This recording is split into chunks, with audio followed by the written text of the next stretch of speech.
the height of summer in Australia, but climate change protesters employed a polar bear to make their point. Thousands took to the streets to mark Day 6 of the climate conference in Copenhagen. The protest was organised to show world leaders how deeply concerned many Australians are about global warming.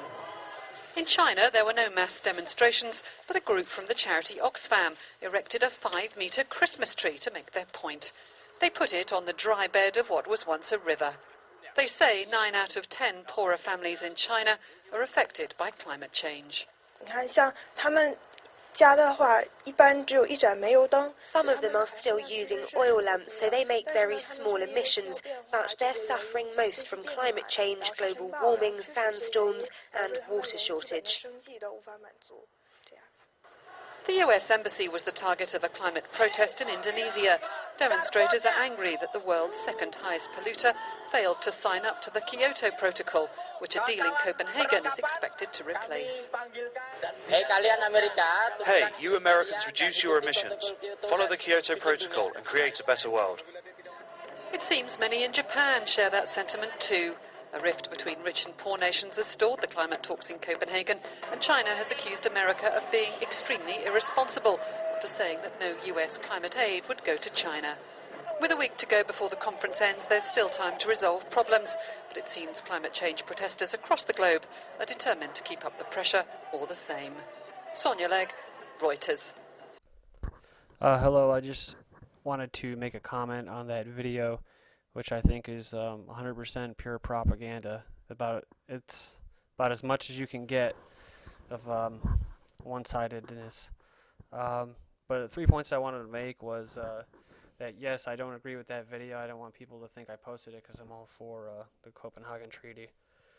I'm posting an article as a video separately from this video, and it was kind of interesting because it was also just pure propaganda, because I noticed that every time it referred to the people who are against the Copenhagen Treaty, they would refer to them, or they'd be associated with being arrested or the police, and they call them young activists. And anybody who is pro-Copenhagen Treaty were referred to as, quote, peaceful protesters. And it just upsets me how much, there's so much disinformation and just bias about this issue. It's just unbelievable. It has to be literally the biggest scam ever created, to have so many good, well-intentioned people duped about something that, I don't think any of us on either side can really say for sure whether we're causing it. But the science that says that CO2 doesn't drive temperature, but it's actually the other way around. Temperature drives CO2. The science is there, and I don't know. That's pretty much all I have to say about that. Just don't be one-track mind, I guess. I used to believe in global warming myself, so for all those people that are that do believe in it, that we're causing it, I don't know. Check over some other people's opinions in that before you go full force with this. My third point and last point was this picture here that you're looking at as I'm speaking.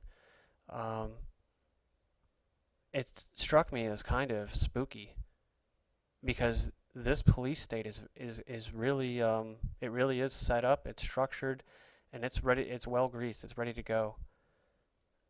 Because like in Pittsburgh, it was similar to this.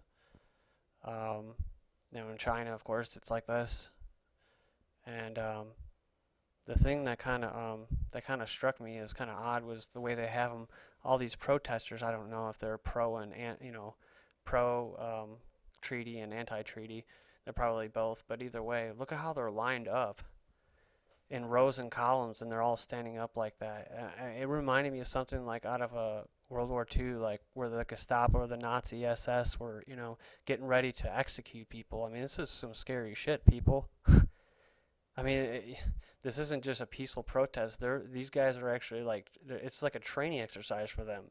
The next step right here is they go to the back of the head of each one and start blowing their heads out. And I know this sounds extreme to some, but to those who are awake to some of the issues that I'm talking about, they know what I'm talking about. So that's my third and final point, and that's all I really have to say about this. So if you want to leave your comments, and I appreciate that, and thanks for checking it out. Also, I'm going to be posting another one, another article, AP article, so check that out as well. Thank you.